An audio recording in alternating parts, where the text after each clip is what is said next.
ভক্তি যার, ভগবান তার। যার ভেতরে ভক্তি আছে জানবে ভগবানই তার। আর যার ভক্তি নাই, আর যতই যাই করো না কেন, তুমি মন্ডা মিঠাই, খুব দামি দামি পোশাক, দামি দামি মালা ভগবানকে পরিয়ে দিলে, ভোগ লাগিয়ে দিলে, দামি দামি উপাচার, তাতে কিচ্ছু যাবে আসবে না। ভক্তি যদি থাকে তাহলে ভগবান তোমার কুটিরে বসে তোমার দেওয়া ছোট্ট নকুলদানাও খুব আরাম করে খাবে, আয়েশ করে খাবে। কিন্তু যদি ভক্তি না থাকে, বলছে যে 56 ভোগও যদি তুমি লাগিয়ে দাও, তাতেও কিন্তু ভগবান তা আরাম করে গ্রহণ করে না, যদি ভক্তি না থাকে। আজকেও তেমনই এক ভক্তের কথা শুনবো, যে ভক্তের মধ্যে ভক্তি কেবলমাত্র সার। আর সেই ভক্ত এমন একজন বিশেষ ভক্ত, বিশেষ বলার কারণ আছে, যার জন্য সাক্ষাৎ আমার গৌর সুন্দর তার সঙ্গে এত সুন্দর লীলা করেছে। এমনি এমনি লীলা করেনি, ভালো করে শুনবে। এমনি এমনি ভগবান সম্পর্ক স্থাপন করে না। যদি তুমি সম্পর্ক স্থাপন করতে চাও, তাহলে ভগবান রাজি থাকে সম্পর্ক স্থাপন করবার জন্য। আর যদি তুমি না চাও, তাহলে ভগবান সম্পর্ক স্থাপনের জন্য এগিয়ে আসে। আগে তোমার মধ্যে বাসনা জাগাতে হবে যে ভগবানকে তুমি কিভাবে ভালোবাসবে।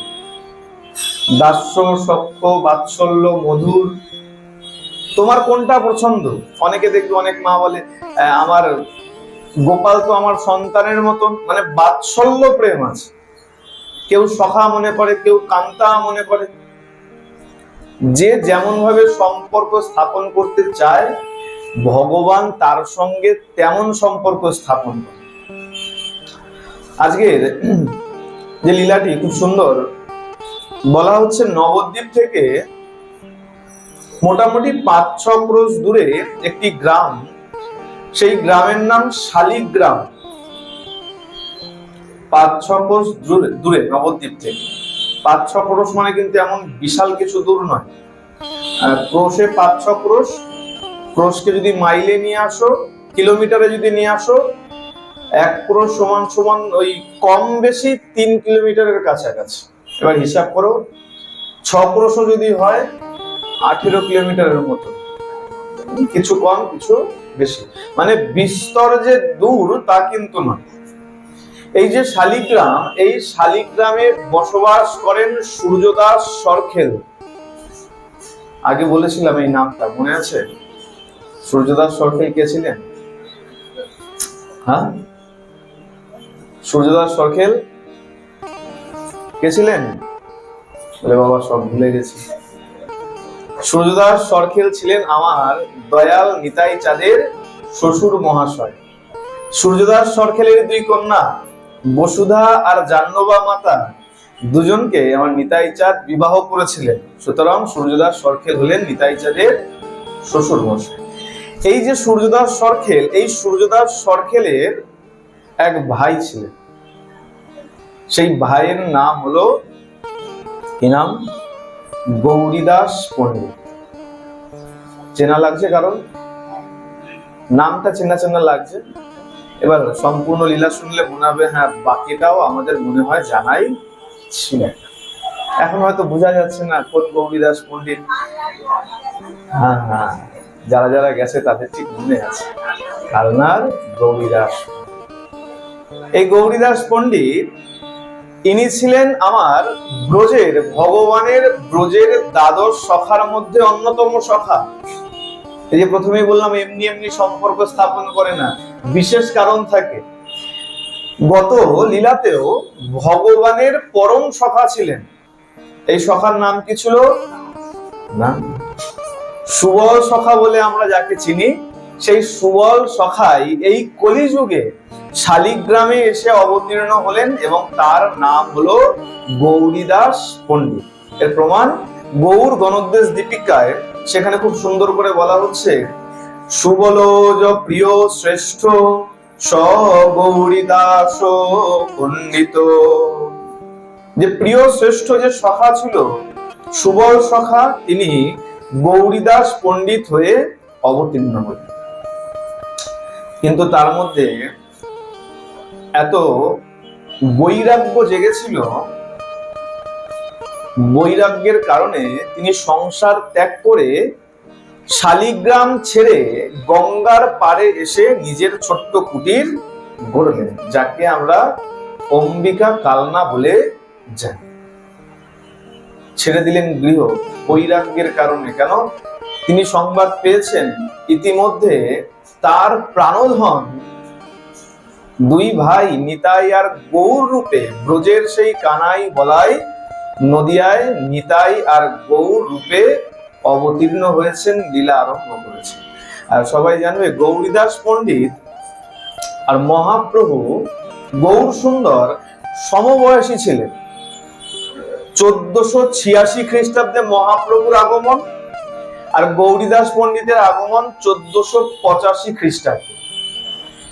আর সম্পূর্ণ এক বছরও বলা যাবে না, কয়েক মাসের হেরফের ছিল তাদের। সুতরাং একদম সমবয়সী বলা যায়। এখন তো সমবয়সীর সীমা তো বোঝা যায় না।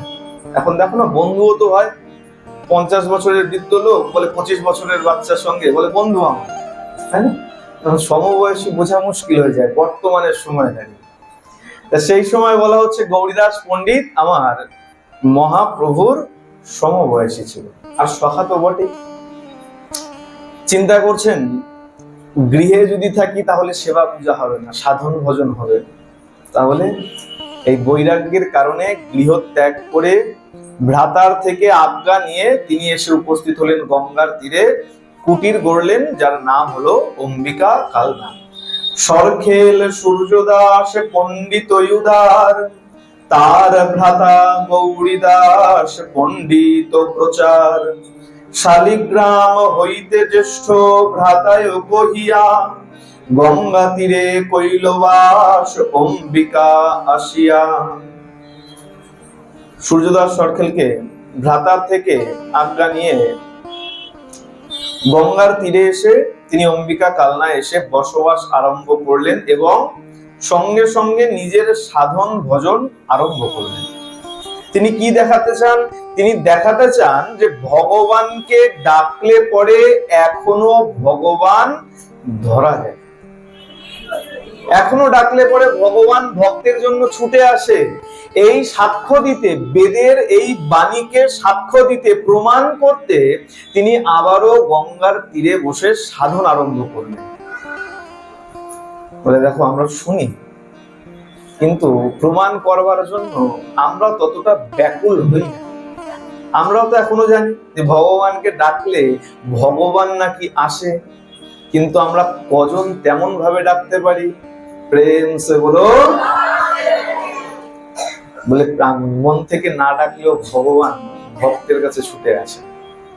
ডাক যদি মনের ভেতর থেকে হয় তাহলেই ভগবান সাড়া দেয়। খালি গলা ফাটিয়ে রাধে রাধে বললে কিন্তু কোনো কাজ হয়। অদ্বৈত আচার্য কিন্তু গলা ফাটিয়ে চিৎকার করে করে ডাকে নাই। এমন নয় যে গলা ফাটিয়ে ডেকেছে আর এইখান থেকে বৈকুণ্ঠ পর্যন্ত পৌঁছে গেছে। তাহলে বলে হৃদয়ের আরতি দিয়ে এমন ডাক ডেকেছে, ধ্বনি হয়তো স্বল্প ছিল কিন্তু সোজা বৈকুণ্ঠ পর্যন্ত পৌঁছে গেছে। প্রেম সে বলো। আজকে গৌরীদাস পণ্ডিত গঙ্গার তীরে বসে আজকে ভজন আরম্ভ করলেন। কেন? কতক্ষণে আমার প্রাণধন আমার কাছে এসে উপস্থিত হয়। ডাকলে নাকি আসো শুনেছি। আচ্ছা, এদিকে আরেক ঘটনা ঘটেছে। এদিকে কি ঘটেছে? এমতাবস্থায় অদ্বৈত আচার্য তিনি জ্ঞান যোগকে বিশেষ করে বর্ণন করতে আরম্ভ করেছে, ভক্তি যোগকে কম করে, হীন করে। তার মনের ভাবটা এরকম, ভক্তি দিয়ে কি হবে? ভক্তি ভক্তি ভক্তি ভক্তি দিয়ে কি হবে? জ্ঞানী সর্বশ্রেষ্ঠ। জ্ঞান যোগকে তিনি প্রচার করতে আরম্ভ করেছে। এর ভেতরে একটা মনের অভিলাষ ছিল অদ্বৈত আচার্যের। কি অভিলাষ ছিল? বলে প্রভু আসবে আমার কাছে, কিন্তু আসতে হয়তো বিলম্ব করবে, কিন্তু আমি যদি এরকম উল্টো পাল্টা কাজ আরম্ভ করি, আমাকে নিরস্ত করবার জন্য, এই কাজ থেকে নিরস্ত করবার জন্য প্রভু অতি দ্রুত ছুটে আসবে। উল্টো পাল্টা যদি কাজ করি, প্রভু যখনই শুনবে এই অদ্বৈত আচার্য যিনি সদাশিবের যিনি অবতার, আর তিনি কিনা এমন উল্টো পাল্টা কাজ করছেন, চলো তাড়াতাড়ি যেতে হবে, এই মনের ভাব নিয়ে তিনি আজকে ভক্তি যোগকে হীন করে, খর্ব করে দেখিয়ে আজকে জ্ঞান যোগকে আজকে বিস্তর করে ব্যাখ্যা করছেন। ঘটেছেও তাই, যেমন চিন্তন তেমনই ঘটেছে। প্রভু যখনই শ্রবণ করেছেন অদ্বৈত আচার্যের এমন এহেন কাণ্ড, তিনি শ্রীপাদ নিত্যানন্দকে সঙ্গে নিয়ে সোজা শান্তিপুরে এসে অদ্বৈত ভবনে উপস্থিত হয়েছে, আর সমস্ত শিষ্য পড়ুয়াদের সামনে উপযুক্ত দণ্ডবিধান করেছেন। অদ্বৈত আচার্যকে ওই জ্ঞানযোগ বিস্তারের থেকে নিরস্ত করেছে। আচার্য এই করো। আচার্য তখন তো মনের ভাব ব্যক্ত করেছেন যে প্রভু, আমি জানতাম যে আমি এই কার্য করলে তুমি অতি শীঘ্রই তুমি এসে আমাকে কৃপা করবে। এই যে সময় মহাপ্রভু শান্তিপুরে আসলেন অদ্বৈত ভবনে, এই সময় তারও তো মন ব্যাকুল হয়ে উঠেছে। বলে ভগবানকে ডাকলে পরে ভগবানও স্থির থাকতে পারে, ভগবানও ছটফট করতে থাকে। তা ভালোই তুমি বোঝো আর না বোঝো, এই জগন্নাথ ধামের একটা কথা আছে না, যে এক চাষির ছোট্ট মেয়ে ওই জমিতে ফসল তুলতে যেত বাবার কাজে সহায়তা করবার জন্য, আর মুখে গীত গোবিন্দ আওড়াতে আওড়াতে যেত, কীর্তন করতে করতে যেত। আরে এমন তার ভাব ছিল যে ওই ছোট্ট বালিকা যখন ফসল তুলতে যেত, আমার জগন্নাথ দেব ওর পেছন পেছন পেছন পেছন যেত। কেন? বলে এক তো তার ভক্তি, আর দ্বিতীয় যেখানে গীত গোবিন্দম কীর্তন হয় সাক্ষাৎ ভগবান সেখানে উপস্থিত থাকে। যেমন যেখানে রামায়ণ কথা হয় সেখানে সাক্ষাৎ হনুমানজি অবশ্যই উপস্থিত থাকেন, আর ঠিক তেমন যেখানে গীত গোবিন্দমের কীর্তন হয়, আস্বাদন হয়, সাক্ষাৎ জগন্নাথ দেব সেইখানে উপস্থিত থাকে। এর অনেক প্রমাণ পাওয়া যায়। শোনা যায় যে ওই ছোট্ট বালিকা একদিনের কথা শোনা যায় যে ফসল তুলে যখন বাড়িতে গেছে, জগন্নাথ দেব পিছন পিছন গেছে, তা কোনো কাটা ঝোপে জগন্নাথ দেবের বস্ত্র আটকে গিয়ে ছিঁড়ে গেছে, আর উত্তরীয় কোনোভাবে সেই বালিকার ফসলের সঙ্গে বালিকার ঘরে চলে গেছে। পরের দিন যখন সকাল হয়েছে, পূজারী যখন দরজা খুলেছে, আর খুলেই দেখছে রাজবেশ ফাটা। রাজবেশ মানে সাধারণ বেশ নয়, ঝলমল ঝলমল করে রাজবেশ। আর রাজবেশ এভাবে ফাটা কি করে হলো, ছেঁড়া কি করে হলো? আচ্ছা, আর তার থেকে বড় কথা, প্রভুর গায়ের উত্তরীয় গেল কোথায়? খোঁজ খোঁজ খোঁজ খুঁজতে খুঁজতে উত্তরীয় পাওয়া গেল ওই চাষির বাড়ি। পরে সব বিস্তরে সব বর্ণন শুনে জানা গেল, জগন্নাথ দেব প্রধান পূজারীকে স্বপ্নাদেশে বললেন, দেখো শোনো, ও চুরি করেনি, ও আমার উত্তরীয় চুরি করেনি, কিন্তু ও আমার মন চুরি করে নিয়ে গেছে। বলে এমন গীত গোবিন্দ কীর্তন করেছে যে আমি আর থাকতে পারিনি, আমি এই রাজ সিংহাসন ছেড়ে আমি চলে গিয়েছিলাম ওর সঙ্গে খেতে গীত গোবিন্দম শোনবার জন্য। আর সেই সময় ফিরতে গিয়ে কাটা ঝোপে লেগে আমার বস্ত্র ফেটে গেছে, আর উত্তরীয় ওর ফসলের সঙ্গে ওর বাড়িতে চলে গেছে। বলে অন্তরের টান থাকলে ভগবান কোথায় কোথায় যে তোমার সঙ্গে চলে যাবে তা তুমি নিজেও বুঝতে পারবে।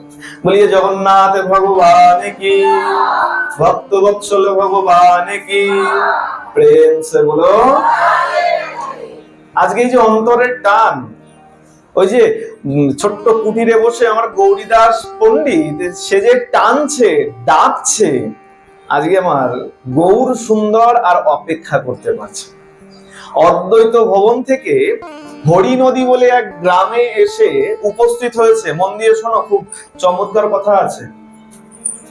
জানবে যে লীলা শোনাচ্ছি নিশ্চয়ই মনকে নাড়া দিয়েছে, এই কারণেই শোনাচ্ছি।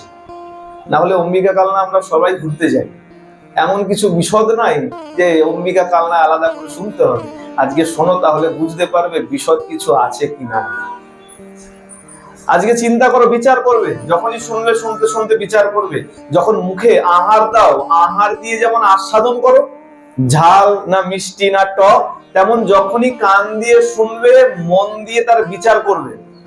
আজকে হরিনদী গ্রামে এসে আমার মহাপ্রভু শ্রীপাদ নিত্যানন্দকে নিয়ে গঙ্গার পাড়ে এসে দাঁড়িয়েছেন। দাঁড়িয়ে দেখছেন গঙ্গা আছে, নৌকাও আছে, মাঝি নাই। পার করবে কে? চিন্তা করো, বিচার লাগাও একবার। এক সময়, অন্তিম সময় যখন আসবে, আমাদের জীবনের অন্তিম ডাক যখন আসবে, এই ভবসাগর পার করবে কে? বলে প্রভু তুমি তো পার করবে, আর আজকে কিনা তুমি মাঝি পাও না। এ কেমন লীলা? যে ভব নদীর কান্ডারি, আজকে সে কিনা গঙ্গার পাড়ে দাঁড়িয়ে আছে, গঙ্গাও আছে, নৌকাও আছে, কিন্তু কান্ডারি নাই। প্রভুর আজকে কি হয়েছে? আজকে ব্রজের ভাব স্মরণে এসেছে। ব্রজের ভাবে কত সময় যমুনা পার করে গেছে, আজকে সেই ব্রজের ভাবে সেই কানাই বলাই হয়ে আজকে গৌর নিতাই দুজনে মাঝি নাই, তাতে কি হয়েছে? চলো আজকে আমরাই পার করে যাব। দোনো ভাই আজকে নৌকায় চেপে বসেছে, আর চেপে বসে দোনো ভাই বৈঠা দিয়ে গঙ্গায় নৌকা পার করে গঙ্গার অপর পারে গিয়ে উপস্থিত হয়েছে। ভালো করে জানবে, একটু শুনে নাও, তাহলে লীলায় বুঝতে সুবিধা হবে। অম্বিকা কালনা আর শান্তিপুর হচ্ছে একটা গঙ্গার এপার আর একটা গঙ্গার ওপার, এর অতিরিক্ত নয়। যদি কেউ শান্তিপুরে পৌঁছে গেছো, তাহলে শান্তিপুর থেকে গঙ্গা পার করলে যাকে জিজ্ঞাসা করো অম্বিকা কালনা, তোমাকে একদম সেই অম্বিকা কালনায় পৌঁছে দেবে, একদম সেই বাড়ি পর্যন্ত তোমাকে পৌঁছে দেবে। এমন কোনো ঘোর ফেরের ব্যাপার। আজকেও গৌর সুন্দর কি করলেন? গঙ্গা পার হয়ে, আরেকটু অদ্ভুত দেখো, গঙ্গা পার হয়ে দ্রুত গতিতে চলেছেন। এত দ্রুত যাচ্ছেন, বৈঠাখানা নৌকায় রেখে যেতে বেমালুম ভুলে গেছে। নৌকা পার করেছেন, আর সেই বইটাই হাতে করে মহাপ্রভু চলেছেন আজকে গৌরী দাসের সঙ্গে দেখা করতে। আচ্ছা, এখানে আরেকটু বিচার লাগাও। যেই অনন্ত কোটি ব্রহ্মাণ্ডকে চালনা করছে, সে যদি ভুলে যায় যে কোন গ্রহ কখন কিভাবে ঘুরবে, তাহলে কি ঘটতে পারে? আর তিনি কিনা ভুলে যাবেন একটা ওই সামান্য বৈঠা নৌকায় রেখে যেতে? এটা মনে হয় যে হতে পারে যে প্রভু ভুল করে হাতে করে নিয়ে চলে গেলেন? বলে না, এখানেও কারণ আছে। তার প্রথম একটা কারণ আচার্যগণ খুব সুন্দর বলেছে। বলে দেখো, আমাদের শাস্ত্রে সনাতন ধর্মে একটা শিক্ষা আছে, যার বাড়িতেই যাও খালি হাতে যাবে না। যার বাড়িতেই যাও, গুরুদেবের বাড়ি হলে তো কথাই নেই, মন্দির হলে তো কথাই নেই, অতিরিক্ত এতটুকু পর্যন্ত বলা আছে, যদি মিত্রের বাড়িতে যাও, বন্ধুর বাড়িতে যাও, তাও কখনো খালি হাতে যাওয়া উচিত নয়। প্রেম সে বলো। আজকে বিচার করো, মহাপ্রভু কার বাড়িতে যাচ্ছে? আরে সুবল সখার বাড়িতে যাচ্ছে, বন্ধুর বাড়িতে যাচ্ছে, খালি হাতে যাওয়া যাবে না। এখন মহাপ্রভু মিষ্টির হাড়িও নিয়ে আসেনি, বা অন্য কোনো উপহারও নিয়ে আসেনি, তাহলে যাবে কি নিয়ে? বলে না, ওইসব দিয়ে কাজ হবে না, বিশেষ জিনিস নিয়ে যাব, যা দিয়ে কাজ হবে। কি? বলে বইটাটা নিয়ে যাই। আজকে মহাপ্রভু বইটা হাতে করে উপস্থিত হলেন অম্বিকা কালনায়। বসে পড়লেন এক তেঁতুল গাছের নিচে। মনে হচ্ছে কত পরিশ্রান্ত। কেন? নৌকা পেয়েছে না। হ্যাঁ, নৌকা বাবা কিন্তু চারটিখানি কথা নয়। ওই মনে হয় খালি ওই বইটা বাইলে পরে মনে নৌকা চলে যাবে, না, এমনটি নয়। কারণ দেখো, ছোটবেলায় একবার, আমরা খুব ছোটবেলায় সব থাকতো না, বাইক চালাবো, অমুক গাড়ি চালাবো। এক সময় ছোটবেলায় এমন খাম খেয়ালিপনা লেগেছে, 2-3 বন্ধু ছিলাম, এক ভ্যান দেখেছি, চল ভ্যানটা চালিয়ে দিই। ও মা, সে ভ্যানে যখনই প্যাডেল লাগাতে যাই, দেখি ভ্যান ডায়ে নিতে চাই তো বায়ে চলে যায়। এত সহজ নয়, দেখলে মনে হয় এত সহজ। আর যে সাইকেল চালাতে জানে না, তাকে জিজ্ঞাসা করো সাইকেল চালানো কেমন, সে বলবে যে বাবা এত সহজ নয়। হ্যাঁ, গাড়ি চালানো কেমন, এত সহজ নয়। ঠিক তেমন জলের ওপরে নৌকা, আর নৌকাকে তুমি যেমন দিশা দেখাবে সেদিকে যাবে এমনটি নয়। স্রোত যেমন যেমন বলবে, নৌকাও তেমন তেমন চলতে চাইবে। তা আজকেও নৌকা বেয়ে এসছেন গৌর সুন্দর আর নিতাই চাঁদ, দুজনে আজকে বসে পড়েছেন তেঁতুল গাছের নিচে। মনে হচ্ছে কত পরিশ্রান্ত। আর যখনই সংবাদ পেয়েছে নিতাই আর গৌর অম্বিকা কালনায় তেঁতুল গাছ তলায় এসে বসেছেন গৌরীদাস পণ্ডিত। আজ চিন্তা করো, প্রাণের ধন, আর সেই প্রাণের ধন যদি আজকে নিজের বাড়িতে এসে উপস্থিত হয় তাহলে তার আনন্দ কতটা হতে পারে। আর যেখানে তাদের মধ্যে সম্পর্ক এখন থেকে নয়, গত দাপর লীলা থেকে, ব্রজের সখা আজকে গৌরীদাস পণ্ডিত খুব দ্রুত ছুটে এসে আজকে মহাপ্রভুর চরণে লুটিয়ে পড়েছেন, প্রণাম করেছেন। প্রভু সাক্ষাৎ হলো অম্বিকা কালনায় সেই তেঁতুল গাছ তলায় মহাপ্রভুর সঙ্গে গৌরীদাস পণ্ডিতের এই প্রথমবার সাক্ষাৎ। মহাপ্রভু কি করলেন? ওই যে সনাতন ধর্মের শিক্ষা, উপহার নিয়ে গেলে আগেই হাতে দিতে হয়, মিষ্টির হাড়ি নিয়ে গেলে আগে আত্মীয়কে হাতে দাও না, ঢুকলে পরে এটা ধরো। আজকে মহাপ্রভু কি করেছেন? ওই বৈঠাখানা আজকে গৌরীদাসকে ধরিয়ে দিয়েছে। এই ধরো ধরো গৌরীদাস, এই ধরো বৈঠাখানা ধরো, দিয়ে দিয়েছেন গৌরীদাসের হাতে। গৌরীদাস চিন্তা করে, ও প্রভু এ দিয়ে কি করবো? মিষ্টি হলে না বুঝতাম খাওয়া যাবে, বৈঠা দিয়ে কি করব? না তো আমি মাঝি, না তো আমার নৌকা আছে, আর শুধু বৈঠা নিয়ে করি কি? বলে শোনো গৌরীদাস, দিয়েছি যখন রাখো, কাজে লাগবে। এই যে বৈঠা, এই বৈঠা দিয়ে আমি যেমন গঙ্গা বেয়ে, নৌকা বেয়ে যেমন গঙ্গা পার হয়ে এসছি, তেমন তুমি এই বৈঠা রাখো, এই কলিহত জীবকে এই ভব সমুদ্র থেকে তুমি এই বৈঠা দিয়ে পার করে নিয়ে। বলিয়ে ভক্ত বৎসল ভগবান কি, গৌর সুন্দর কি, দয়াল নিতাই চাঁদ কি, গৌরীদাস পণ্ডিত কি। গৌরীদাস পণ্ডিত সেটা নিয়ে রাখলেন। মহাপ্রভুর সঙ্গে বার্তালাপ হলো। সব রকম বার্তালাপ হবার পরে মহাপ্রভু আজকে গৌরীদাস পণ্ডিতকে নিয়ে নদিয়ায় আসলেন। গঙ্গা পার হয়ে গৌরীদাস পণ্ডিতকে নিয়ে আসলেন নদিয়ায়, আর নদিয়ায় এসে আরো একটি উপহার দিয়েছেন, মহাপ্রভুর নিজের হস্তে লেখা গীতামৃত। সেই গীতামৃত, সেই গীতা, সেই গ্রন্থখানি আজকে গৌরীদাস পণ্ডিতকে দান করেছে। এখনো যদি যাও, এখনো গেলে পরে এই অম্বিকা কালনায় মহাপ্রভুর দেওয়া সেই বৈঠা আর গীতা এখনো অম্বিকা কালনায় রাখা আছে। অনেকে দেখে এসছে, হ্যাঁ, এখন যখন দেখে এসছিলে হয়তো জানতে না, এখন গিয়ে যখন দেখবে তখন বুঝতে পারবে এটা কোনো সামান্য বৈঠা নয়, সাক্ষাৎ মহাপ্রভুর স্পর্শ আছে যাতে। দেখেছো তো, যখন পুরীতে যাওয়া হয়, হ্যাঁ, সিদ্ধ বকুল বৃক্ষকে যদি স্পর্শ করো, গায়ের যেন পশমগুলো যেন একদম সাড়া দিয়ে যায় যে না কিছু একটা স্পর্শ করেছে। আজকে যখন জেনেছো অম্বিকা কালনায় গিয়ে যখন তুমি ওই বৈঠা দর্শন করবে, তখন তোমার মধ্যে ওই ভাব জাগবে, আমি সামান্য কিছু দেখছি না, আমারও অনেক বড় ভাগ্য যে সাক্ষাৎ মহাপ্রভু যে বৈঠা স্পর্শ করেছিলেন, নিজের হাতে যে গীতা লিখেছিলেন, আজকে সেই বৈঠার সেই গীতা আমি দর্শন করতে পারছি। পণ্ডিতে দিলেন আপনার গীতামৃত, কিছুদিনে পণ্ডিতে আসিয়া রহিলা অম্বিকায়, প্রভু দত্ত গীতা পাঠ করেন সদায়, প্রভু দত্ত গীতা বৈঠা প্রভুর সন্নিধানে, অদ্যাপিও অম্বিকায় দেখে ভাগ্যবানে। এখনো যদি অম্বিকায় যায় তাহলে এখনো ভাগ্যবান ভক্তজন এখনো গেলে পরে সেই গীতা আর বৈঠা এখনো দেখতে পাবে।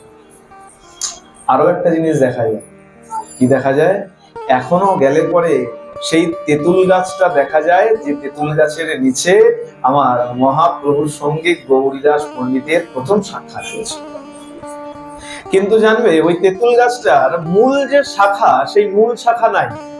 তাহলে বলে আজ পর্যন্ত যে কথা শোনো নাই সে কথা শোনো, তেঁতুল গাছ থেকে ঝুড়ি নেমেছিল, ছিল বললে ভুল হবে, ঝুড়ি নেমেছে, সেই ঝুড়ি থেকেই এখনের যে বৃক্ষ দেখা যায়, ওই ঝুড়ির থেকেই সেই গাছের দাঁড়িয়ে আছে। এখন যে গাছ সেটা মূল শাখা নয়, ওটা হলো ওই তেঁতুল গাছ থেকে নেমে আসা ঝুড়ি। আমরা যেমন বোটানিক্যাল গার্ডেনে যাই না, একটা ওই বট গাছ আছে না, কত কাণ্ড, কতগুলো ঝুড়ি, তার কোনো ইয়ত্তা নাই, আর কোনটা যে মূল শাখা কেউ বলতে পারে না। বট গাছের কথা আমাদের জানা ছিল, তেঁতুল গাছের ঝুড়ি এ যাবৎ পর্যন্ত আমরা কোথাও দেখিও নাই, আর কোথাও শোনাও যায়। তাহলে ঝুড়ি কেন লাগলো?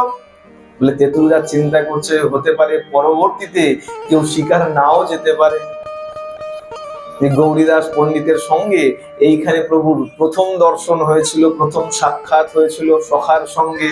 সেটাকে সাক্ষ্য দেওয়ার জন্য তেঁতুল গাছ ঝুড়ি নেমে তেঁতুল গাছ থেকে এখনো পর্যন্ত সেই সাক্ষী হিসাবে তেঁতুল গাছ মাথা উঁচু করে দাঁড়িয়ে আছে। যথারীতি মহাপ্রভু সেই বৈঠার গীতা দান করলেন, কিছুদিন লীলা বিলাস করলেন, আবার মহাপ্রভু নিজের স্থানে প্রস্থান করলেন। আর গৌরীদাস পণ্ডিত গঙ্গা পার করে নিজের অম্বিকা কালনায় এসে এখন নিত্য সেই গীতামৃত পাঠ করতে আরম্ভ করলেন। আর এর মধ্যে আমার গৌরীদাস পণ্ডিত দীক্ষা গ্রহণ করেছেন। দীক্ষা কার থেকে গ্রহণ করেছেন? আমার নিতাই চাঁদের থেকে। নিতাই চাঁদের থেকে দীক্ষা মন্ত্র গ্রহণ করে তাকে গুরু হিসাবে বরণ করে নিয়েছেন। গৌরীদাস পণ্ডিতের সঙ্গে সম্পর্ক কি ছিল নিতাই চাঁদের? হ্যাঁ, কাকা শ্বশুর সূর্যদাস সরখেল। সূর্যদাস সরখেলের জামাই আমার নিতাই চাঁদ, আর সূর্যদাস সরখেলের ভাই হলো আমার গৌরীদাস পণ্ডিত। এবার সম্পর্ক করো, কি হবে? কাকা শ্বশুর মশাই। আর আজকে তার গুরুদেব নিতাই চাঁদ। বলে দেখো, ওই সম্পর্ক দিয়ে বয়স দিয়ে কিছু যায় আসে না, ভালো করে জানবে। তোমার থেকে অনেক বড় কিন্তু তোমার থেকে অনেক ছোট, কিন্তু গুরুকরণ যদি তোমার আগে করেছে তাহলে সে ধর্মের পথে তোমার থেকে বড়। গুরু ভাই বলে সে তোমার কাছে গুরু দাদা এই সম্পর্কে হবে। যদিও তোমার থেকে বয়সে ছোট, কিন্তু দীক্ষা মন্ত্র যদি তোমার থেকে গুরুদেবের কাছ থেকে আগে গ্রহণ করেছে তাহলে সে তোমার থেকে অবশ্যই বড়। তাকে দেখলে অবশ্যই প্রণাম করা উচিত। জানবে, এগুলো জানা দরকার। অনেক সময় চিন্তা করি ও বয়সে তো ছোট, ভালোই তোমার এ জীবনের বয়সে ছোট, কিন্তু ধর্মপথে একদিন হলে পরেও যদি আগে মন্ত্র গ্রহণ করে থাকে তাহলে তোমার থেকে সে অবশ্যই বড়, অবশ্যই বড়। তাকে ততটাই সম্মান দিতে হবে যতটা তুমি বড়দেরকে সম্মান দাও, গুরুদেবকে সম্মান দাও। আর গুরুদেবের যদি সন্তান সন্ততি থাকে তাদেরকেও গুরুবৎ সম্মান করতে হবে। এমন নয় গুরুদেবের ছেলে তাতে কি আছে, গুরুপুত্র গুরুবৎ সম্মানের যোগ্য। গুরুদেবকে যেমন সম্মান করো গুরু পুত্রকেও তদ্রূপ সম্মান করতে হবে। যেমন তেমন ওই যা তা একটুখানি ইয়ার্কি করে নিলাম, এগুলো উচিত নয়। আজকে ভালোই জামাই ছিল ঠিকই, আজকে গুরুকরণ করলেন, গুরুদেব হলেন, আর ওই সেবায় মত্ত হয়ে গেলেন। মহাপ্রভু এদিকে নাম প্রেম বিতরণে মত্ত হয়ে গেলেন। দেখতে দেখতে সংসার জীবনের 24 বৎসর অতিক্রম করলেন। আর আমরা সবাই জানি 24 বছর পর মহাপ্রভু সন্ন্যাস গ্রহণ করে মাতৃ আজ্ঞায় নীলাচলে গিয়ে উপস্থিত হয়েছে। ক্ষেত্র সন্ন্যাস নিয়ে নীলাচল বাস করতে আরম্ভ করলেন। আর নীলাচলে যখন থাকতে আরম্ভ করলেন, নীলাচলে ছিলেন 24 বছর। এই 24 বছরের মধ্যে প্রথম 6 বছর প্রভু গমনাগমন করেছেন। কখনো গৌড়, কখনো বঙ্গে, কখনো বৃন্দাবন আদি আদি বিভিন্ন তীর্থ দর্শন করেছেন, দাক্ষিণাত্য গেছেন। এই যে প্রথম 6 বছর, এই সময়কালে মহাপ্রভুর মনে বাসনা জেগেছিল বৃন্দাবন যাবে। নিতাই চাঁদ বলেছিল গিয়ে কি করবে? আরে সাক্ষাৎ ভগবান যাচ্ছে ভগবানকে দেখবার জন্য। চিন্তা করে দেখো, সাক্ষাৎ ভগবান তিনি চলেছেন বৃন্দাবনে ঠাকুর দেখবার জন্য। কেমন অদ্ভুত লীলা, নিজে চলেছেন নিজেকে দেখবার জন্য। বলে কিন্তু তাৎপর্য আছে, আজকে নিজে এসছে ঠিকই, কিন্তু আজকে রাধা ভাব নিয়ে এসছে। রাধা রানী আমাকে কেমন ভালোবাসে সেটা জানবার জন্য এসছে। রাধা রানী আমাকে ভালোবেসে কি সুখ পায় সেটা আস্বাদন করবার জন্য এসছে। তাই আজকে ঠাকুর চলেছে ঠাকুরকে দর্শন করবার। নিতাই চাঁদ জিজ্ঞাসা করেছে সেখানে গিয়ে কি দর্শন করবে? বলে কেন, শ্যাম কুণ্ড, রাধা কুণ্ড, আমার গিরি গোবর্ধন আছে, আমি সেখানে যেতে চাই। আর কতদিনে আমি যাব সেখানে গিয়ে ব্রজের ধুলি আমি কতদিনে গায়ে মাখবো। আজকে সেই বাসনা নিয়ে মহাপ্রভু চললেন বৃন্দাবন যাওয়ার, রওনা হলেন। 1515 খ্রিস্টাব্দ রওনা হয়েছিলেন। 1515 খ্রিস্টাব্দের বিজয়া দশমীর দিন আমার মহাপ্রভু রওনা হলেন বৃন্দাবনের উদ্দেশ্যে। পথ বেছে নিলেন কোনটা? এই গৌরবঙ্গ হয়ে বৃন্দাবন। এর থেকে অনেক সহজ পথ ছিল, আরো সহজে প্রভু যেতে পারতেন, কিন্তু এই গৌরবঙ্গ হয়ে যাওয়ার দুটো কারণ ছিল। একটা কি? একটা হলো আমার সুরধুনী মা গঙ্গাকে একবার দর্শন দেওয়া, আর দ্বিতীয় কারণ হচ্ছে আমার মা শচীকে একবার দর্শন করে তারপরে দুই মাকে দর্শন দেওয়ার জন্যই মহাপ্রভু চলেছেন এই বঙ্গের পথ ধরে। যখন রওনা দিয়েছেন 1515 খ্রিস্টাব্দে 18 দিন পর আমাদেরই ঘরের একদম সন্নিকটে এসে উপস্থিত হয়েছিলেন। দেখো, আমাদেরও কিন্তু ভাগ্য এতটা খারাপ নয়।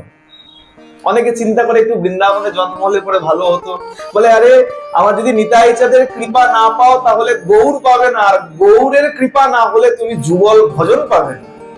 বৃন্দাবন গিয়ে কি করবে তুমি? যদি অধিকারী না হলে তাহলে বৃন্দাবন গিয়ে কি করবে তুমি? আর দেখো, সেই কৃপা আমরা কিন্তু ইতিমধ্যে লাভ করে বসে আছি। কেন? বলে যে ভূমির উপর দিয়ে আমার নিতাই চাঁদ ছুটে গেছে, যে ভূমির উপর দিয়ে আমার গৌর সুন্দর ছুটে গেছে, সেই ভূমিতে না জানি কোন সুকৃতি ছিল, সেই ভূমিতে আজকে আমরা এসে জন্মগ্রহণ করেছি। প্রেম সে বলো। সুতরাং ভাগ্য বিচার করতে হবে, আমাদের ভাগ্য যেমন তেমন নয়। মহাপ্রভু 18 দিন পর আমাদের একদম সামনে এসে উপস্থিত হয়েছিলেন। কোথায়? পানিহাটি, সোদপুর, যেটাকে আমরা সহজে বলি সেই পানিহাটি রাঘব ভবনে এসে মহাপ্রভু এসে উপস্থিত হলেন। সেখানে এক দিবস থাকলেন। এক দিবস থেকে সেইখান থেকে পর দিবসে উত্তরে রওনা হলেন।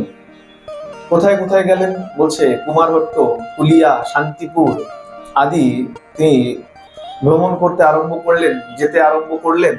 আর ইতিমধ্যে মহাপ্রভুর সঙ্গে দুই পরম ভক্তের দেখা হল। নবাব হোসেন শাহর মন্ত্রী আর দৌহিত্র, উজির যাকে বলা, দৌহিত্র নয় উজির, তাদের একজনের নাম হচ্ছে দবির খাস আর একজনের নাম হচ্ছে সাকর মল্লিক। নাম জানো? দবির খাস আর সাকর মল্লিক দুজনেই হলেন আমার মহাপ্রভুর পরম ভক্ত। নাম কি? তাদের প্রকৃত নাম এসে দাঁড়িয়েছে রূপ আর সনাতন। মহাপ্রভুর সঙ্গে সাক্ষাৎ হয়েছে আর তার রূপ সনাতন পরামর্শ দিয়েছে। ভালো করে জানবে, বড়দেরকে কখনো উপদেশ দেওয়া যায় না। বড়দের ভুল করেও উপদেশ দিতে যাবে না, বাবা মাকে উপদেশ দিতে যাবে না, পরামর্শ দিতে পারো। এটা নয় এটা করলে মনে হয় ভালো হতে পারে, পরামর্শ দিতে পারো সবাইকে, কিন্তু উপদেশ সবাইকে দেওয়া যায় না। এখন রূপ সনাতন চিন্তা করছে সাক্ষাৎ ভগবান, আমরা কি উপদেশ দেবো? তা প্রভু একটা পরামর্শ ছিল। হ্যাঁ বলো। হ্যাঁ প্রভু, এই তোমার সঙ্গে অগণিত ভক্ত, মহাপ্রভু যখন যে পথ দিয়ে ছুটতেন অগণিত ভক্ত মহাপ্রভুর পিছ পিছ ধাবিত। প্রভু শোনো, এত ভক্ত নিয়ে যে চলেছো, আমার মনে হয় এত ভক্ত সঙ্গে করে গেলে বৃন্দাবনের রস আস্বাদন সম্পূর্ণভাবে সম্ভব। তাহলে বলে সব থেকে উত্তম একাকী যাওয়া। যদি একা যেতে পারো অতি উত্তম। এই যে পরামর্শ, এই পরামর্শ মহাপ্রভুর খুব মনে ধরলো।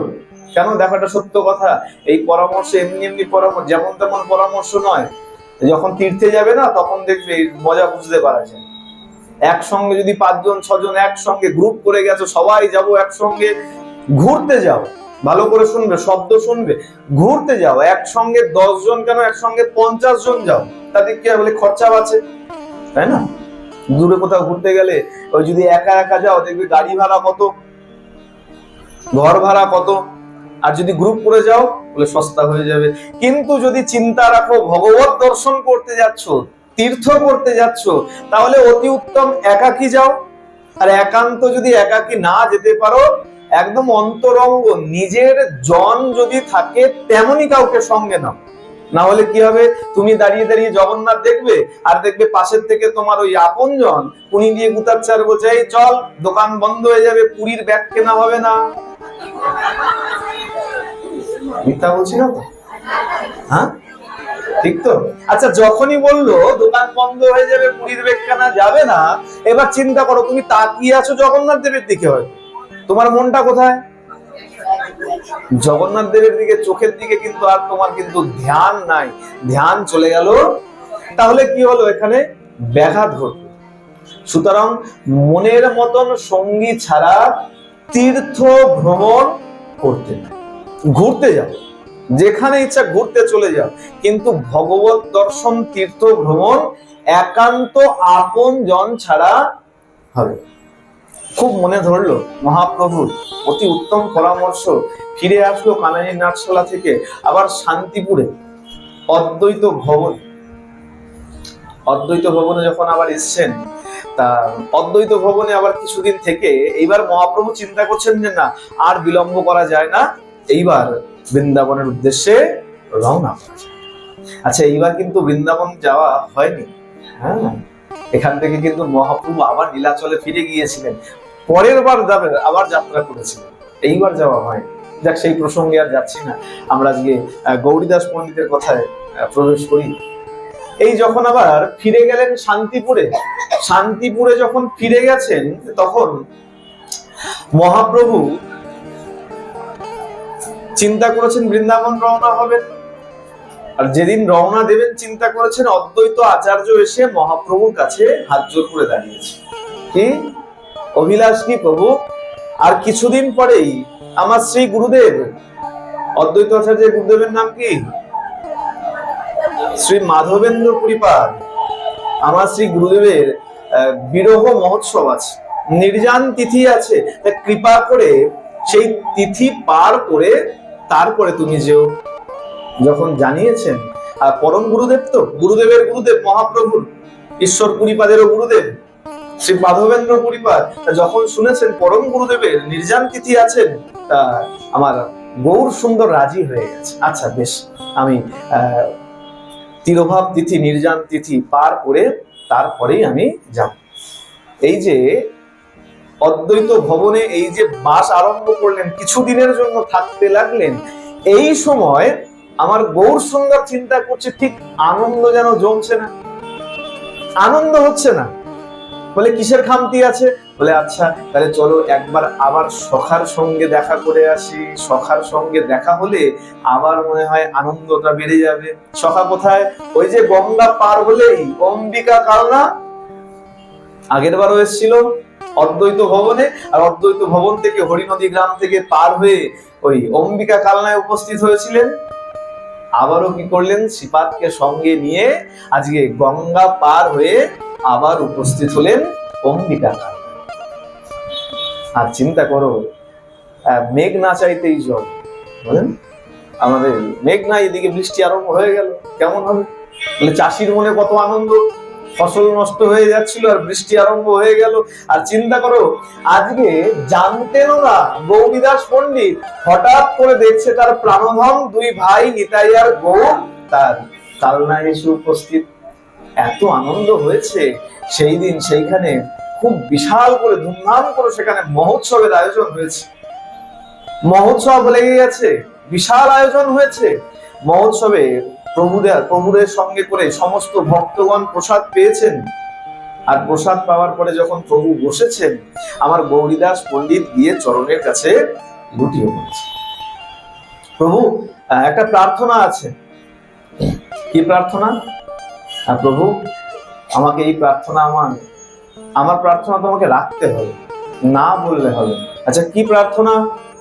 প্রভু, তোমরা দুনো ভাই আমার গৃহ ত্যাগ করে কখনো যাবে না। দেখো, চাইলে এমন চাইতে, একটা গাড়ি একটা বাড়ি দিয়ে কি হবে? যদি সারা জগতের মালিক যদি তোমার হয়ে যায়, বলে সব গাড়ি তোমার, সব বাড়ি তোমার, একটা চেয়ে কি লাভ আছে? চাইলে পরে এমন চেয়ে নাও, গৌরীদাস পণ্ডিত যেমন চেয়েছে। কি চেয়েছে? তোমরা দুই ভাই আমার গৃহ ছেড়ে কখনো যাবে না। গৌরীদাস এই কি বলছো, এটা কি সম্ভব? আমার এখনো কত কার্য বাকি আছে, নাম প্রেম বিতরণ বাকি আছে, আর সেই কর্ম যে এখনো আমার সম্পূর্ণ হয়নি, নাম বিতরণ যে এখনো বাকি আছে। গৌরীদাস এমন পাগলামি করো না। গৌরীদাস তো কিছুতেই শুনলেন না। প্রভু দেখো, শোনো প্রভু, যদি তুমি আমার গৃহ ছেড়ে চলে যাও তাহলে জানবো তোমার পতিত পাবন নাম মিথ্যা, মিথ্যা পতিত পাবন নাম তোমার, যদি আমার গৃহ ছেড়ে তুমি চলে গেছো। আর শোনো প্রভু, যদি তুমি আমার গৃহ ছেড়ে চলে যাও, এই শুনে রাখো, তাহলে আমি তোমার সামনেই আমি দেহ ত্যাগ করে নেব। পাগলামি করো না গৌরীদাস। আচ্ছা শোনো, এক কাজ করো, এক কাজ করো, আমাদের দুই ভাইয়ের খুব সুন্দর দেখে দারু বিগ্রহ নির্মাণ করো। দারু বিগ্রহ মানে নিম কাঠ দিয়ে, দারু বলতে সাধারণত নিম কাঠকে বোঝানো হয়, নিম কাঠ দিয়ে আমাদের দুই ভাইয়ের বিগ্রহ নির্মাণ করো। আর শোনো, এই বিগ্রহ আর আমরা অভেদ জানবে, কোনো পার্থক্য নাই। বিগ্রহ বানাও আর সেই বিগ্রহের সেবা পূজা করো, সাক্ষাতে আমরা তোমার থেকে সেবা নেব। একটা সাধারণ সেবা আর একটা হলো সাক্ষাৎ সেবা। সাক্ষাৎ সেবা মানে প্রভুরা বসবেন আসনে, হাত পেরে খাবেন, হ্যাঁ, তোমার কাছে চাইবে তুমি দেবে, এটা হলো সাক্ষাৎ সেবা। যেমন পুরী ধামে হয়, দাতন দেওয়া হয়, জানো তো, জগন্নাথ দেবকে বলে সারাদিন তো তুমি এতেই আছো, না জানি দাঁতে কি লেগে আছে, ভালো করে দাতন করো। ভগবানকে সকাল হলে পরে দাতন দেওয়া হয়। এই দাতনের প্রমাণ কোথায়? এই যে সিদ্ধ বকুল, এটাও কিন্তু দাতনের থেকে উৎপন্ন হয়েছে। মহাপ্রভু প্রসাদী দাতন নিয়ে গিয়ে পুঁতে দিয়েছিল হরিদাস ঠাকুরকে সেবা করবার জন্য, সেই দাতন থেকে এই বকুল বৃক্ষ হয়েছে। সাক্ষাৎ সেবা। এখন মন তো মানতে চায় না, বলে কোথায় জ্যান্ত ভগবান আর কোথায় বিগ্রহ। মন তো মানতে চায় না, কিন্তু অনেক করে যখন বলেছে তখন গৌরীদাস পণ্ডিত সম্মত হয়েছে। কিন্তু নিম কাঠ কোথা থেকে পাবো? সব বিগ্রহ সব গাছ দিয়ে তৈরি হবে না। পুরীর জগন্নাথ দেবের যে নিম কাঠ দারু বৃক্ষ, সেটা যেমন তেমন হলে হবে না। আগে দেবীর মন্দিরে গিয়ে দয়িতাপতিরা উপবাস করে সেখানে থাকবে রাত্র জাগরণ করে, আর দেবী তাদেরকে স্বপ্নাদেশ করবে বৃক্ষ কোথায় পাওয়া যায়। সেইখানে গিয়ে গাছ পরীক্ষা করা হবে, এক এক গাছের গায়ে এক এক রকম চিহ্ন থাকবে, সেখানে সাপ থাকবে, গাছে পাখির বাসা থাকবে না, আদি আদি অনেক কিছু চিহ্ন থাকবে। তারপরে সেই গাছ কর্তন করে এনে বিগ্রহ নির্মাণ করবে। আর আজকে গৌরীদাস পণ্ডিতের জন্য বিগ্রহ হবে, এটাও কি আর এমনি গাছ হবে গো? এমনি গাছ হবে না। মহাপ্রভু আজ্ঞা করলেন, চিন্তা করো না, যাও। কোথা থেকে আনবে? নবদ্বীপ হইতে নিম্ব বৃক্ষ আনাইবে, মোর ভ্রাতা সহ মোরে নির্মাণ করিবে। অনায়াসে নির্মাণ হইবে মূর্তিদ্বয়, তুয়া অভিলাষ পূর্ণ করিব নিশ্চয়। শুনিয়া পণ্ডিত অতি উল্লসিত হইলা, যত্নে দারু বিগ্রহ নির্মাণ করাইলা। কোন বৃক্ষ আনা হলো? বলো যাও নবদ্বীপ থেকে দারু নিয়ে এসো। এবার নবদ্বীপ থেকে তো আনলো, কিন্তু কোন বৃক্ষ আনলো? যেই নিম গাছের তলায় আমার সচিমা ছোট্ট নিমাইকে কোলে নিয়ে ৬৬ পূজা করেছিল, যে নিম গাছ তলায় আমার নিমাই কত কত চমৎকার চমৎকার লীলা করেছে, তার গার্হস্থ জীবনের সময় কাটিয়েছে, সেই নিম গাছ কর্তন করে আনা হলো। আর অনায়াসে দেখতে দেখতে সেই নিম গাছ থেকে সুন্দর দুই ভাইয়ের দুই বিগ্রহ নির্মাণ করা হয়েছে। যখন নির্মাণ হয়েছে তখন আমার গৌরীদাস পণ্ডিত বিধিবৎ লোকাচার মেনে আমার দুই বিগ্রহের অভিষেক করিয়ে দোনো বিগ্রহকে সিংহাসনে স্থাপন করেছে। যেমন তেমন করে বিগ্রহ বসায়নি, অভিষেক করেছে। অভিষেক করে বিধিবৎ, যেমন আমাদের অভিষেকের নিয়ম থাকে, বিধিবৎ অভিষেক করে বিগ্রহকে স্থাপনা করিয়েছেন, প্রাণ প্রতিষ্ঠা করেছে। এবার দেখো, বিগ্রহ তো বিগ্রহ, বিগ্রহ তো নড়েও না, চড়েও না, হাত পেরে খায়ও না। গৌরীদাস পণ্ডিত বলছে, গৌরীদাস পণ্ডিতকে মহাপ্রভু বলছে, আচ্ছা গৌরীদাস, এইবার তাহলে আমাদেরকে খুশি মনে বিদায় দাও, খুশি মনে বিদায় দাও। বলে হ্যাঁ প্রভু, ঠিক আছে, বিদায় দেবো।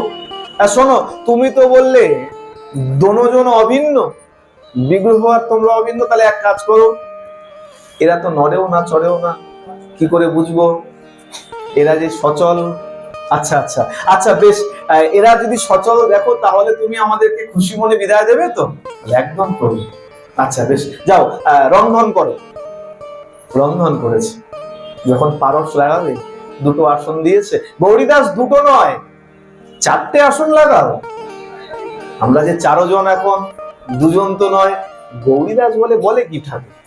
বেশ, প্রভু যখন আজ্ঞা করেছে তাই হোক, 4টে আসন লাগিয়ে দিয়েছে। তাহলে দুটো থালা নয়, 4 থালায় পারস করো। ঠাকুর বলে কি 4টে আসন নয় দিলাম, আবার 4 থালায় পারস করতে বলে। আচ্ছা বেশ, প্রভুর যখন আজ্ঞা তাই করা হোক। 4 থালায় পারস যখন করেছে, যখনই প্রভুদেরকে বলেছে যে প্রভু এসো প্রসাদ গ্রহণ করো, ওমা দেখতে না দেখতে 2 সচল বিগ্রহ নিতাই আর গৌর নিজের শক্তি দিয়ে আজকে 2 বিগ্রহের মধ্যে প্রবিষ্ট হয়ে গেছে। দেখতে দেখতে 2 জন নয়, আজকে 4 জনা নড়ে চড়ে এসে আসনের উপরে বসেছেন। আর শুধু বসেন নাই, যেমন সচল 2 জন যেমন হেঁকে হেঁকে বলছে গৌরীদাস অন্ন দাও, রসা দাও, বাকি 2 জন গৌরীদাসকে ডেকে বলছে গৌরীদাস অন্ন দাও, রসা দাও, ডাল দাও। গৌরীদাস খালি দেখে আর পরিবেশন করে। বলে ঘটনা কি ঘটছে? এই যে দেখি 4 সচল বিগ্রহ প্রসাদ পেয়েছেন, হাত মুখ প্রক্ষালন করেছেন। এইবার মহাপ্রভু যে সচল 2 জন প্রকৃত ছিলেন, তারা উঠে বলছেন গৌরীদাস এইবার তাহলে আমাকে বিদায় দাও, এইবার খুশি মনে বিদায় দাও।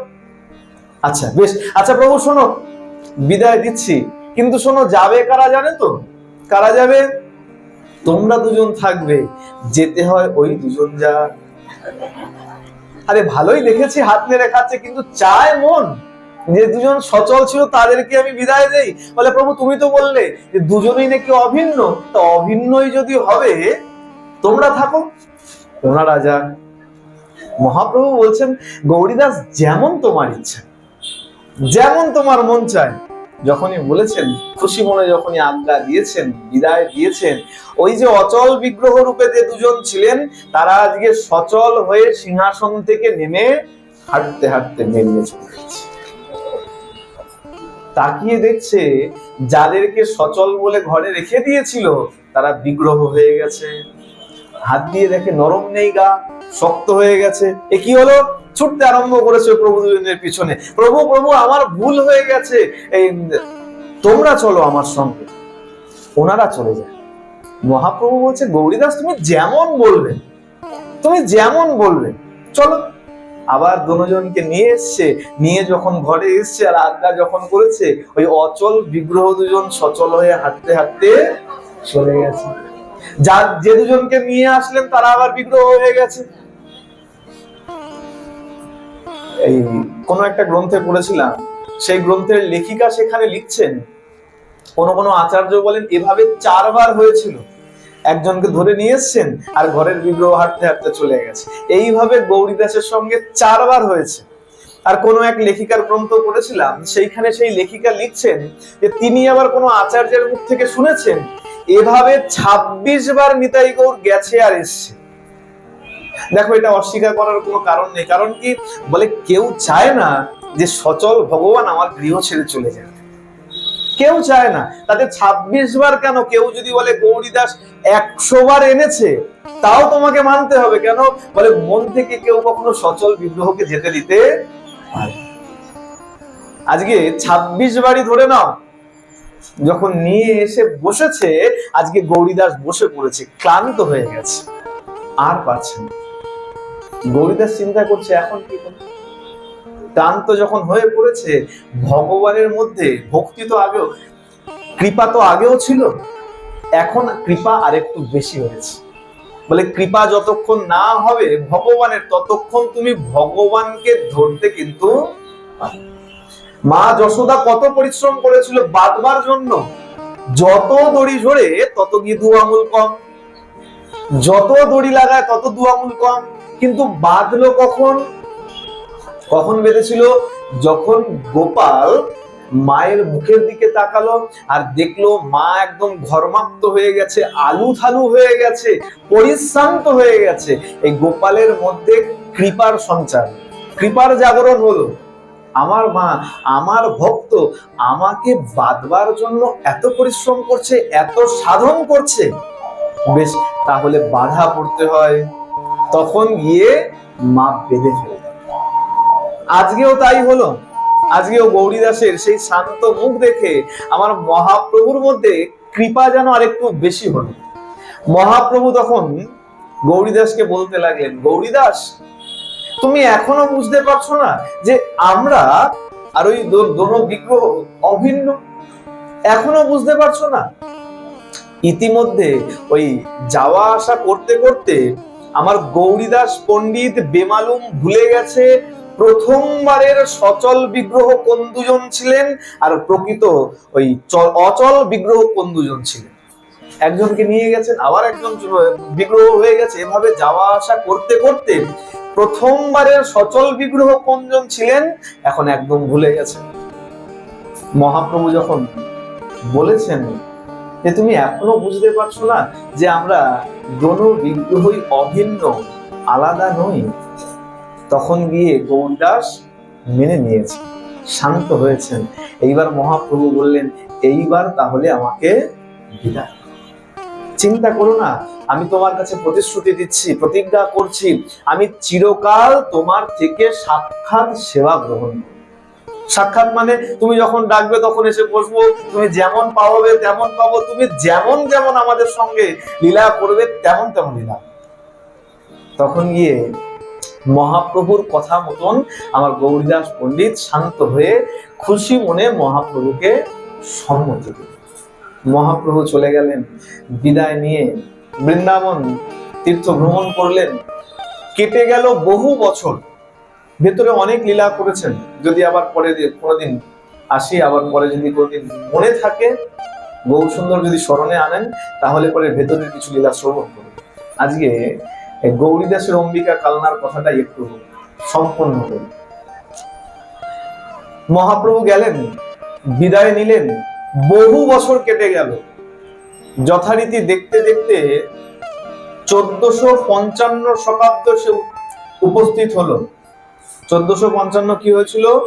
মহাপ্রভু নীলাচলে আমার জগন্নাথ দেবের সঙ্গে লীন হয়ে গিয়েছিল। চৈতন্য চরিতামৃত বলছেন, 1407 শকে জন্মেরও প্রমাণ, 1455 প্রভু হইলা অন্তর্ধান। 1407 তিনি অবতীর্ণ হয়েছেন আর 1455 তিনি জগন্নাথ দেবের সঙ্গে লীন হয়ে গেছেন। যখন লীন হয়ে গেলেন, বৈষ্ণব জগৎকে অন্ধকারের মধ্যে নিমজ্জিত করে যখন আমার গৌর সুন্দর জগন্নাথ দেবের সঙ্গে লীন হয়ে গেলেন, বৈষ্ণব জগৎ তখন হাহাকার করে উঠল। কেন? বলে মাছ যেমন জল ছাড়া বাঁচে না, তেমন ভক্ত তেমন ভগবান ছাড়া বাঁচে না। প্রেম সে বলো, আর একটু জোরে তো বলো। ভক্তগণ আজকে হাহাকার করে উঠল, কোথায় আমার ভগবান? কোথায় গেলেন প্রভু? কোথায় গেলে দর্শন পাবো? সবার মনে পড়ে গেল, আরে গৌরীদাস পণ্ডিতের সেই সিংহাসনে এখনো তো দোনো ভাই এখনো সাক্ষাৎ সেবা গ্রহণ করছে।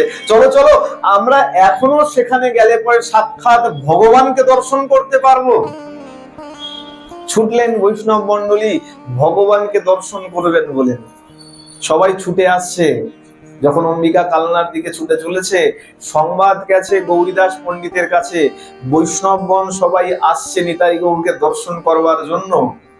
আর শুনেই বৃন্দাবনের বাকে বিহারীর কথা মনে পড়ে গেছে, তাড়াতাড়ি দরজা বন্ধ করে দিয়েছে। অম্বিকা কালনার দরজা বন্ধ করে দিয়েছে। কেন? বলে না না না না, বৃন্দাবনে বাকে বিহারী ভক্তের টানে, ভক্তের সঙ্গে চোখাচোখিতে এমন প্রেম হয়েছে, আমার সিংহাসন ছেড়ে নেমে চলে গেছে। আজকে আমারও দয়াল ঠাকুর নিতাই আর গৌর যদি ভক্তের এই ক্রন্দন দেখে থাকতে না পেরে যদি আমার সিংহাসন ছেড়ে চলে যায়, আমি থাকবো কি? না না না, এটা হতে পারে। সঙ্গে সঙ্গে দরজা বন্ধ। বৈষ্ণবগণ সবাই এসে জড়ো হয়েছেন, গৌরীদাস একটাবার দর্শন দাও। একটাবার দর্শন দিয়ে আমাদের প্রাণ রাখো, একটাবার দেখতে দাও আমার প্রভু নিতাইকে, প্রভু গৌর সুন্দরকে, একটাবার দর্শন দাও। আমরা কথা দিচ্ছি, আমরা কেউ নিতে আসিনি, তোমার নিতাই গৌর তোমারই থাকবে, কেবল একটাবার দর্শন দিয়ে আমাদের প্রাণ রাখো।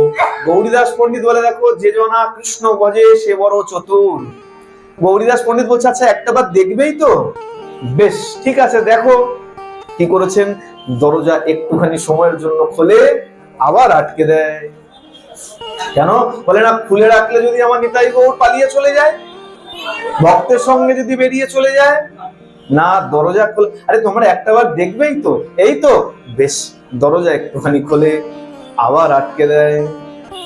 সেই থেকে অম্বিকা কালনায় ঝাঁকি দর্শন আরম্ভ। এই এক ঝলক ঝলক করে দর্শন, বাকে বিহারী মন্দিরে যেমন সেই ঘটনার পর থেকে সেবায়িতরা ভয় পেয়ে গেছে, আবার যদি চলে যায়, বলা তো যায় না। বর্তমানের প্রেম তো দেখেছো, আর ভগবানের প্রেম কেমন হতে পারে চিন্তা করো একবার। হ্যাঁ, বর্তমানের প্রেমে যদি পাগল হয়ে যায়, তাহলে আমার ভগবান আর ভক্তের প্রেম কতটা সাংঘাতিক হতে পারে চিন্তা করো। বাকে বিহারী মন্দিরের মতন আমার গৌরীদাস পণ্ডিতের সেই অম্বিকা কালনায় সেই থেকে ঝাঁকি দর্শন বা ঝলক দর্শন আরম্ভ হলো। এখনো যদি যাও, এখনো সেই ভয় সেখানে কাজ করে, আর এখনো সেখানে ওই ঝাঁকি দর্শনই হয়ে থাকে। এখনো গেলে পরে সেই ঝাঁকি দর্শন তুমি লাভ করতে পারবে।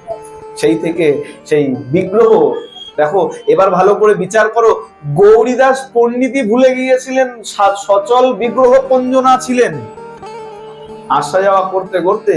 তাহলে এখন প্রকৃত মনে করে নেওয়ার, যেখানে মহাপ্রভু প্রতিজ্ঞা করেছেন, প্রতিশ্রুতি দিয়েছেন সাক্ষাৎ সেবা গ্রহণ করবেন, সুতরাং এটা তোমাকে মানতেই হবে। এখনো সাক্ষাৎ প্রভুরা দোনো ভাই এখনো সেই রত্ন সিংহাসনে বিরাজিত হচ্ছে।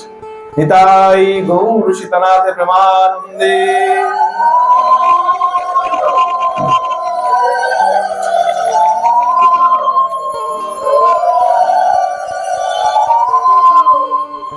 আমরা বলি না ভগবান কোথায় আছে, বলে এখনো এই ধরনীর বুকে ওই যারা জ্যান্ত ভগবান বলে তাদেরকে বলবে যে এখনো জ্যান্ত ভগবান যদি দেখতে চাও তাহলে যাও, এখনো গেলে দেখতে পাবে। হ্যাঁ, তবে ভালো করে জেনে রেখো, এই চামড়ার চোখ নিয়ে গেলে কিন্তু তুমি দেখতে পাবে। যদি দেখার মতন চোখ থাকে, ভক্তির দৃষ্টি যদি থাকে, অন্তরের দৃষ্টি যদি তোমার থাকে, তাহলেই তুমি পুরী ধামে গেলে দেখতে পারবে সাক্ষাৎ জগন্নাথ দেব বসে আছেন। আর এখনো যদি অম্বিকা কালনায় যাও, নিম কাঠের নয়, এখনো তুমি সেই ভক্তির দৃষ্টিতে দেখতে পারবে সাক্ষাৎ নিতাই আর গৌর, আমার গৌরীদাস পণ্ডিতের প্রাণধন এখনো সাক্ষাৎ সিংহাসনে বসে আছে। আর কোথায় দেখতে পারবে, আর চলে যাও অমরদ্বীপের মাটিতে, এখনো সেখানে পুত্র রূপে, এখনো সাক্ষাৎ ভগবান পিতার নিমিত্তে, এখনো সাক্ষাতে তিনি শ্রাদ্ধ শান্তি করে চলেছেন। এখনো যারা গিয়েছো তারা জানবে, এখনো ওই চলতি কথায় যাকে পাথরের বিগ্রহ বলা হয়, এখনো শ্রাদ্ধ বাসরে সেই বিগ্রহকে এনে বসানো হয়। আরে বসানো হয় না, ওই বিগ্রহ এসে বসেন। এখনো কাছা ধরা পড়ে, রাজবেশ পড়ে নয়, যেখানে সাধারণ সমাজের মানুষ ওই কাছা ধরা পড়তে লজ্জা পায়, সেখানে অনন্ত কোটি ব্রহ্মাণ্ডের মালিক এখনো ধরা কাছা পড়ে, আঙুলে কুশের আংটি পড়ে, বেদ মন্ত্র উচ্চারণ করতে করতে বৈদিক ভাবে ওই পিতার নিমিত্তে এখনো পর্যন্ত শ্রাদ্ধ শান্তি করে। আর কি প্রমাণ চাও? আর কি প্রমাণ পেলে বিশ্বাস করবে যে ভগবান সত্য এখনো আছে? আরো যদি প্রমাণের প্রয়োজন হয়, জানবে তোমার মধ্যে এখনো ভক্তির উদ্রেক হয়নি। প্রেম সে বলো। সুতরাং দেখুন কত চমৎকার লীলা ছিল। আমার মনে হয় না যে সবটা সবার জানা ছিল, জানা থাকতে পারে। দেখো এমন কথা নয়, ভগবানের কথা আমরা অনেক অনেক জায়গায় অনেক অনেক ভাবে শ্রবণ করি, কিন্তু এত চমৎকার কথা এইবার যদি কেউ দর্শন করতে যাও, একবার ওই তেঁতুল গাছটা দেখলে পরে মনে পড়বে যে না, এর তলায় আমার মহাপ্রভু নিতাই চাঁদের সঙ্গে বসেছিলেন। বিগ্রহের দিকে যখনই তোমার চোখ যাবে তখনই তোমার মনে হবে যে না, এই তো সেই বিগ্রহ যাদেরকে সাক্ষাতের সেবা নেবার জন্য আমার গৌরীদাস পণ্ডিত প্রার্থনা করেছিলেন, আর যার প্রার্থনা স্বীকার করে সাক্ষাতে দোনো ভাই এখনো সেই সিংহাসনে বসে আছে। সুতরাং চেষ্টা করবে, যারা গিয়েছো খুব ভালো, যারা যাওনি তারা চেষ্টা করবে একবারের জন্য হলেও সাক্ষাৎ নিতাই আর গৌরকে একবার গিয়ে দেখে আসবে। একবার চিন্তা করতে হবে যে আমাদের সৌভাগ্য কতটা, যেখানে নিতাই গৌর, দেখো আরো কত সৌভাগ্য, এই রাঘব ভবন, হ্যাঁ, এই রাঘব ভবন আমাদের ঘরের থেকে কত কাছে, সেইখানে একবার রাঘব ভবনে গেলে চিন্তা করতে হবে এই ঘরেই এসে মহাপ্রভু উপস্থিত হয়েছিলেন। চিন্তা করুন, আমাদের কত মহাপুরুষ থাকে না, কত মহাপুরুষের ব্যবহার করা জিনিস, বা দেখবে ওই এই মালায় জপ করতো, স্পর্শ আছে, চিন্তা করে সেগুলোকে গুছিয়ে রাখা হয়। তাহলে একবার চিন্তা করো, যে গৃহের মধ্যে আমার মহাপ্রভু এসে প্রবেশ করেছিলেন, তাহলে সেই স্থানের মাহাত্ম্য কতটা হতে পারে। সেই রাঘব ভবন আমাদের ঘরের একদম দরজার কাছেই আছে। আজকের মতন এখানেই এই ভাগবতী কথা বিশ্রাম দিলাম। যদি ভুল ভ্রান্তি ত্রুটি বিচ্যুতি থাকে সবাই নিজ গুণে ক্ষমা করবে। শ্রী গুরু প্রেমানন্দে নিতাই গৌর সীতানাথ হরি হরি বল।